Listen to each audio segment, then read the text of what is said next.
Hello everyone. Today I'll discuss about the software, system software and application software. आज मैं software के बारे में डिस्कस करूँगा। जो ये कंप्यूटर है पूरा कंप्लीट सेटअप है हार्डवेयर, बिना सॉफ्टवेयर के वर्क ही नहीं करेगा। उसे क्या काम करना है, कैसे वर्क करेगा, what are the basic commands and instructions to perform on the computer. कोई भी टास्क परफॉर्म करने के लिए कंप्यूटर कैसे काम करेगा, किस तरह से करेगा, बिना इंस्ट्रक्शंस के या कमांड्स के वो काम नहीं करेगा। तो जो सेटअप इंस्ट्रक्शंस या कमांड्स हैं वही सॉफ्टवेयर है, या फिर आप सिंपल लैंग्वेज में कह सकते हैं soul of the computer system. वो आत्मा होती है, जान होती है। जब तक सॉफ्टवेयर नहीं होता तब तक कंप्यूटर चलेगा ही नहीं, हार्डवेयर बेकार है। तो ये जैसे इंस्ट्रक्शंस, प्रोग्राम, सॉफ्टवेयर जो टर्म मैं बोल रहा हूँ, तो इंस्ट्रक्शंस या कमांड से सेटअप इंस्ट्रक्शंस 1 लाइन का होता है कंप्लीट, या फिर कमांड 1 लाइन का होता है। सेटअप इंस्ट्रक्शंस से प्रोग्राम बनता है कंप्लीट। और सॉफ्टवेयर जो हो सकता है 1 प्रोग्राम या फिर मोर देन 1 प्रोग्राम्स का एक पैकेज हो जाता है, वो हो जाता है आपका सॉफ्टवेयर। जो कि स्पेशल पर्पज पूरा पैकेज आ जाता है, वो सॉफ्टवेयर हो जाता है।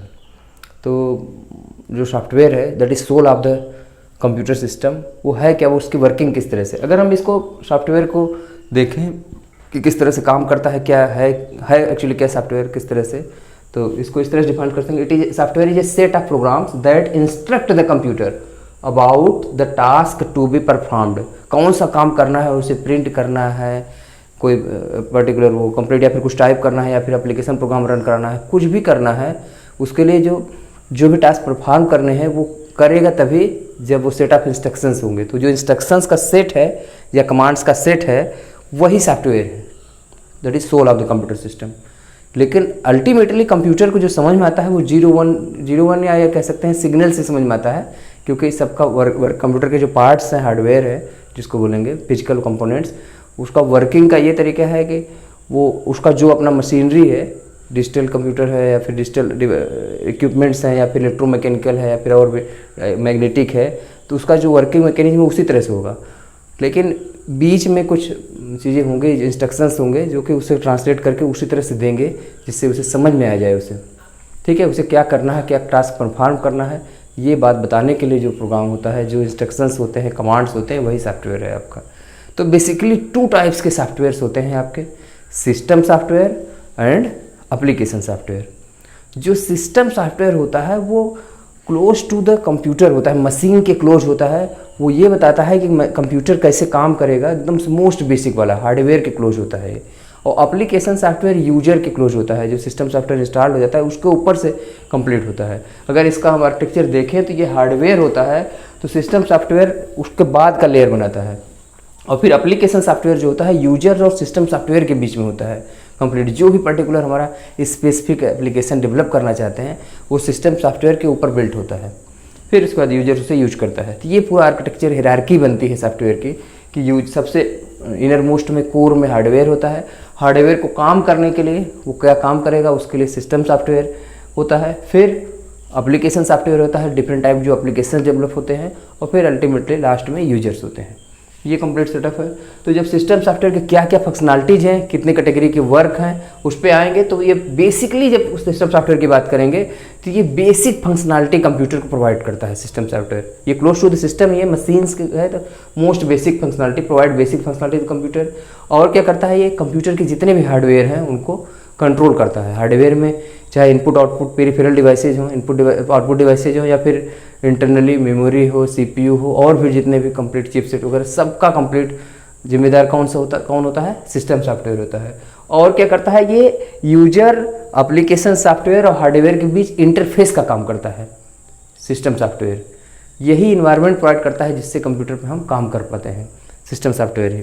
तो सिस्टम सॉफ्टवेयर के एग्जाम्पल से हमें थोड़ा और ज़्यादा क्लियर होगा कि 2 कैटेगरी के वर्क होते हैं जो सिस्टम सॉफ्टवेयर के। एक तो कंप्यूटर को मैनेजमेंट करने का, और दूसरा डेवलपिंग सॉफ्टवेयर्स के लिए कुछ काम होता है। तो 2 तरह के वर्क्स होते हैं पूरे सिस्टम सॉफ्टवेयर में। कंप्यूटर मैनेजमेंट में जो बेस्ट एग्जाम्पल है, जो असली मैनेजमेंट करता है, वो होता है operating system, that is OS। Operating system ही होता है जो कि इन्वायरमेंट प्रोवाइड करता है कंप्यूटर सिस्टम में वर्क करने के लिए। हार्डवेयर जब भी यूजर पूरा जो वर्क करता है उसके लिए जो इन्वायरमेंट प्रोवाइड करता है, जो रिसोर्स मैनेजर होता है, वो होता है आपका ऑपरेटिंग सिस्टम। चलिए ऑपरेटिंग सिस्टम तो फिर से एक डिटेल में डिस्कशन होगा आपका डिटेल में, लेकिन अभी के लिए ये कि operating system provides the environment to work with computer. And it is a resource manager. जितनी कंप्यूटिंग रिसोर्सेज हैं हार्डवेयर सॉफ्टवेयर के कंप्लीट सेटअप, सबका रिसोर्स मैनेजर होता है operating system, OS. Operating system term से ही इसके पता चल रहा है कि ये ऑपरेटिंग सिस्टम, सिस्टम को ऑपरेट करने के लिए जितना जो इन्वायरमेंट है, जो रिसोर्स मैनेजर है, ये होता है आपका ऑपरेटिंग सिस्टम। और कौन सा कंप्यूटर मैनेजमेंट के लिए जो सिस्टम सॉफ्टवेयर होता है, अगला होता है आपका डिवाइस ड्राइवर्स। जितने भी इनपुट आउटपुट डिवाइसेज कनेक्टेड होते हैं कंप्यूटर के साथ, उनका ड्राइवर होता है। आप ऐसे भी देखते होंगे पेन ड्राइव आपने लगाया तो ड्राइवर इंस्टॉल्ड, तो ड्राइवर वो होता है, वो प्रोग्राम होते हैं, सेट ऑफ प्रोग्राम जो कि उस पर्टिकुलर डिवाइस, जो भी इनपुट आउटपुट डिवाइस हमने लगाया है, उसकी पेक्युलरिटी को डिजिटल में कन्वर्ट कर देते हैं, और जिससे कि कंप्यूटर अंडरस्टैंड कर सके। जो कंप्यूटर के लैंग्वेज में डिजिटल में कन्वर्ट हो जाता है, वो डिवाइस ड्राइवर होते हैं। क्योंकि हर डिवाइस की अलग अलग स्पेसिफिकेशंस होती हैं और उनका नेचर भी अलग होता है, डिफरेंट वे के हो सकते हैं डिवाइसेज। प्रिंटर है, जैसे प्रिंटर का वर्किंग का अलग है तरीका, और आपका मॉनिटर का अलग होगा कुछ, और ग्राफिक्स कार्ड का अलग होगा, जो भी चीज़ें कनेक्टेड होंगी उसमें, कीबोर्ड का अलग होगा, माउस का अलग होगा, पेन ड्राइव हमने लगाया तो उसका अलग काम करने का तरीका है। सभी जो डिवाइसेज हैं जो कनेक्ट होते हैं कंप्यूटर के साथ, सभी डिवाइसेस का वर्किंग का कंप्लीट अलग होता है। तो उनके लिए जो सॉफ्टवेयर डिवाइस ड्राइवर्स को रिजॉल्व करता है, जिससे कि कंप्यूटर उसे अंडरस्टैंड कर सके, सीपीयू उसे अंडरस्टैंड कर सके, वो होता है डिवाइस ड्राइवर। तो डिवाइस ड्राइवर के जो सॉफ्टवेयर हैं वो भी कंप्यूटर मैनेजमेंट के लिए ही काम आते हैं, वो भी सिस्टम सॉफ्टवेयर है। और फिर बहुत कुछ इंपॉर्टेंट से सिस्टम यूटिलिटीज़ होती हैं जिनकी ज़रूरत पड़ती रहती है कंप्यूटर मैनेजमेंट के लिए, वो भी उसी में। सिस्टम यूटिलिटीज़ में सबसे इंपॉर्टेंट है आपका एंटीवायरस। अभी आजकल विंडोज़ में विंडोज़ डिफेंडर होता है, इनबिल्ट एंटीवायरस। इसके अलावा और भी सभी ऑपरेटिंग सिस्टम में भी एंटीवायरस का कुछ न कुछ होते हैं यूटिलिटीज़ में। इसके अलावा क्या होगा, इस यूटिलिटी के अलावा सिस्टम यूटिलिटी में क्या क्या होता है, डेटा कंप्रेशन के लिए कुछ होता है। कई बार बड़ा हो जाता है तो उसे छोटा रखते हैं, कंप्रेस करके रखते हैं, इस तरह की यूटिलिटी होती है जो कि कंप्यूटर को मैनेजमेंट काम करने होती है। डिस्क क्लीनअप के लिए होता है, क्लीनिंग के लिए। डिस्क फ्रेगमेंटेशन के लिए होता है। एक्चुअली कई जगह छोटे छोटे टुकड़ों में पढ़ाए समेटते हैं, जैसे घर में हमारा सामान इधर उधर बिखरा होता है तो हम एक साथ सेटअप करके रख देते हैं, पूरा सिस्टमेटिक कर देते हैं, तो फ्रेगमेंटेशन हो गया। पार्टीशनिंग हो गई काम, जैसे हम डिस्क ड्राइव्स कभी डिवाइड करते हैं तो डिस्क पार्टीशनिंग की जो यूटिलिटी होगी वो भी यूटिलिटी सॉफ्टवेयर में होता है आपका। और क्रिप्टोग्राफी की यूटिलिटी भी होती है। कई बार हम पासवर्ड पर किसी फाइल पर रखना चाहते हैं किसी पर, तो इनक्रिप्ट करके कुछ रख सकते हैं चीज़ें जिससे डिक्रिप्ट किया जा सके। और इसके अलावा बैकअप और रिस्टोर की फैसिलिटी भी होती है। या फिर नेटवर्क से कनेक्ट है कंप्यूटर तो नेटवर्क मैनेजर भी होते हैं। ये सब डिफरेंट टाइप्स की सिस्टम यूटिलिटीज़ हैं, ये भी इसी कैटेगरी में आएगा। तो फर्स्ट कैटेगरी जो सिस्टम सॉफ्टवेयर की है वो कंप्यूटर मैनेजमेंट के लिए है। उसमें ऑपरेटिंग सिस्टम, डिवाइस ड्राइवर और सिस्टम यूटिलिटीज़ होती हैं, डिफरेंट टाइप के यूटिलिटी सॉफ्टवेयर्स होते हैं। ये पूरे सिस्टम सॉफ्टवेयर के हैं जो बेसिक फंक्शनलिटी प्रोवाइड करते हैं कंप्यूटर को। और दूसरा कि जो डेवलपिंग सॉफ्टवेयर है उसके लिए कुछ क्या क्या चीज़ें होती हैं। डेवलपिंग सॉफ्टवेयर के लिए जो मैंने देगा ये सिस्टम सॉफ्टवेयर, ये है कि प्रोग्रामिंग लैंग्वेजेज जितने होते हैं, प्रोग्रामिंग लैंग्वेज भी तो कहीं न कहीं लिखा गया होगा, फिर प्रोग्रामिंग लैंग्वेजेज में अल्टीमेटली एप्लीकेशन प्रोग्राम्स बनते हैं, लेकिन प्रोग्रामिंग लैंग्वेजेज जो होती हैं वो सिस्टम सॉफ्टवेयर होते हैं। खुद लैंग्वेज जो होता है वो सिस्टम सॉफ्टवेयर होता है, लैंग्वेज में जो प्रोग्राम बनते हैं वो एप्लीकेशन सॉफ्टवेयर होते हैं, उसमें जो सॉफ्टवेयर बनता है। तो ये हो गया। ट्रांसलेटर के जितने सॉफ्टवेयर्स हैं, क्योंकि जो लैंग्वेज है कंप्यूटर तो सिर्फ 0-1 को जानता है, तो अल्टीमेटली मशीन लैंग्वेज में 0-1 में कन्वर्ट करना पड़ता है। तो जो ट्रांसलेटर्स बीच में यूज होते हैं, कंपाइलर, इंटरप्रेटर और असेंबलर, तीन ट्रांसलेटर्स जो होते हैं 3 कैटेगरी के। तो वो पोर्शन क्या क्या होता है ट्रांसलेटर का, फिर हम किसी दिन और डिटेल में डिस्कस करेंगे सिर्फ ट्रांसलेटर पे ही। तो ये ट्रांसलेटर बेसिकली होते हैं, ट्रांसलेट करने के लिए होते हैं। जैसे असेंबली लैंग्वेज को मशीन लैंग्वेज में कन्वर्ट करने के लिए असेंबलर ट्रांसलेटर होता है। हाई लेवल लैंग्वेज को मशीन लैंग्वेज में कन्वर्ट करने के लिए आपका कंपाइलर और इंटरप्रेटर होता है। दोनों को काम करने के तरीके अलग हैं, लेकिन अल्टीमेटली वो मशीन लैंग्वेज में कन्वर्ट करते हैं। तो ये ट्रांसलेटर्स के जो सॉफ्टवेयर्स हैं डेवलपिंग के लिए, ये भी सिस्टम सॉफ्टवेयर की कैटेगरी में है। और इसके बाद लिंकर होता है और लोडर होता है। लिंकर क्या होता है, जब प्रोग्राम बन जाता है कोई प्रोग्राम, तो उसके डिफरेंट लाइब्रेरी मॉड्यूल्स को सबको एक साथ लिंक कर देना। EXE बनाते समय पूरे लिंक हो जाएं कंप्लीट, जो मॉड्यूल्स यूज कर रहे हैं कंप्लीट, क्योंकि हम प्रोग्राम में कई मॉड्यूल्स या फिर कई लाइब्रेरीज यूज कर रहे होंगे कोई भी सॉफ्टवेयर डेवलप करने के, एप्लीकेशन सॉफ्टवेयर डेवलप करने के लिए। तो उन सबको लिंक करने का काम एक लिंकर सॉफ्टवेयर करता है, जो कि सबको एक साथ सभी मॉड्यूल्स और लाइब्रेरीज को लिंक करने का काम करता है। लोडर होता है जो EXE फाइल बन जाती है एप्लीकेशन सॉफ्टवेयर डेवलप होने के बाद, उस EXE फाइल को main memory that is RAM में लोड करने का काम करता है लोडर। क्योंकि मेमोरी में होगा तभी वो रन होगा प्रोग्राम। EXE file means runnable file या एग्जीक्यूटेबल फाइल। EXE फाइल में बार बार बोल रहा हूँ, तो EXE फाइल्स बनती हैं अल्टीमेटली सॉफ्टवेयर में, एग्जीक्यूटेबल फाइल या फिर उसे बोलेंगे रनेबल फाइल, जो रन हो, बाइनरी फाइल भी बोलते हैं इसको, जो कि फाइल रन हो सके सीधा सीधा। तो वो फाइल रैम में लोड होता है तो लोडर के थ्रू। तो ये भी एक सॉफ्टवेयर डेवलपिंग सॉफ्टवेयर टाइप का है, ये भी सिस्टम सॉफ्टवेयर का पोर्शन है। तो इतनी कैटेगरी के चीज़ें आती हैं इसमें सिस्टम सॉफ्टवेयर में, जो कि बेसिक फंक्शनलिटी देती है क्योंकि हार्डवेयर के ऊपर, जिससे कि एप्लीकेशन सॉफ्टवेयर रन हो सके और यूजर उससे अब डिफरेंट टाइप के एप्लीकेशंस डेवलप कर सकें।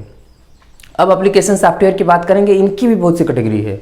बेस्ट इसमें जो कैटेगरीज हैं हम डे टू डे लाइफ में बहुत यूज भी करते रहते हैं डिफरेंट टाइप के सॉफ्टवेयर।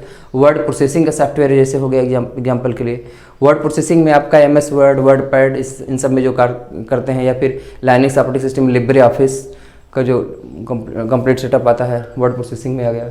इमेज प्रोसेसिंग के डिफरेंट सॉफ्टवेयर होते हैं, मैटलैब वगैरह भी होते हैं इमेज प्रोसेसिंग के। सिग्नल प्रोसेसिंग के सॉफ्टवेयर होते हैं।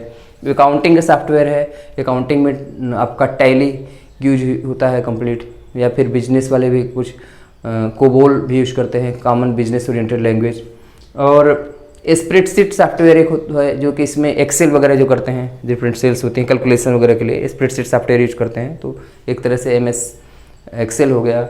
और प्रेजेंटेशन के सॉफ्टवेयर PPT के लिए, दैट इज़ पावर पॉइंट इसमें आता है। और कैड कैम के सॉफ्टवेयर हो गए ड्राइंग डिजाइनिंग के लिए, इन सब के लिए। आपका वेब ब्राउजर्स के जितने सॉफ्टवेयर्स हैं वो सब, ये कई कैटेगरी इस तरह से काफ़ी इनफाइनाइट वे में काफ़ी कैटेगरीज होती हैं एप्लीकेशन सॉफ्टवेयर की डे टू डे लाइफ में, और रोज़ ही कोई ना कोई एप्लीकेशन सॉफ्टवेयर डेवलप होता रहता है। ठीक है, तो ये सब सॉफ्टवेयर जो होते हैं आपके एप्लीकेशन सॉफ्टवेयर होते हैं।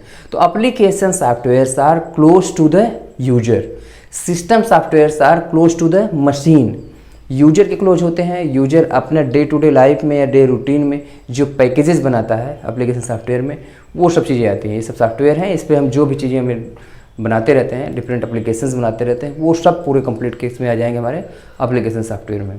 और सिस्टम सॉफ्टवेयर में जो मशीन कंप्यूटर की बेसिक फंक्शनलिटी प्रोवाइड करता है, हार्डवेयर को में जान डालता है जिससे हार्डवेयर काम का हो जाता है, तो वो क्या होता है आपका सिस्टम सॉफ्टवेयर। तो ये 2 बेसिक ब्रॉड कैटेगरीज हैं। अब इसमें भी फिर डिटेल में हमें देखना है कि ऑपरेटिंग सिस्टम क्या है, कितने टाइप्स का ऑपरेटिंग सिस्टम है, कैसे कैसे वर्किंग है, या और कौन कौन से कैसे काम करेंगे वो, या फिर ट्रांसलेटर्स के बारे में डिटेल में देखना है। प्रोग्रामिंग लैंग्वेजेस में फिर से हमें डिटेल में देखना है कि प्रोग्रामिंग लैंग्वेजेस जो मशीन लैंग्वेज, असेंबली लैंग्वेज या हाई लेवल लैंग्वेज की बात हो रही है, कौन कौन से लैंग्वेजेस हैं, क्या क्या टाइप्स हैं। तो ये फिर हम फर्दर अगले डिस्कशन में करेंगे। तो आज के लिए अभी हम यहीं पे स्टॉप करते हैं। आज का हमारा छोटा सा डिस्कशन सॉफ्टवेयर के ऊपर था। Thank you.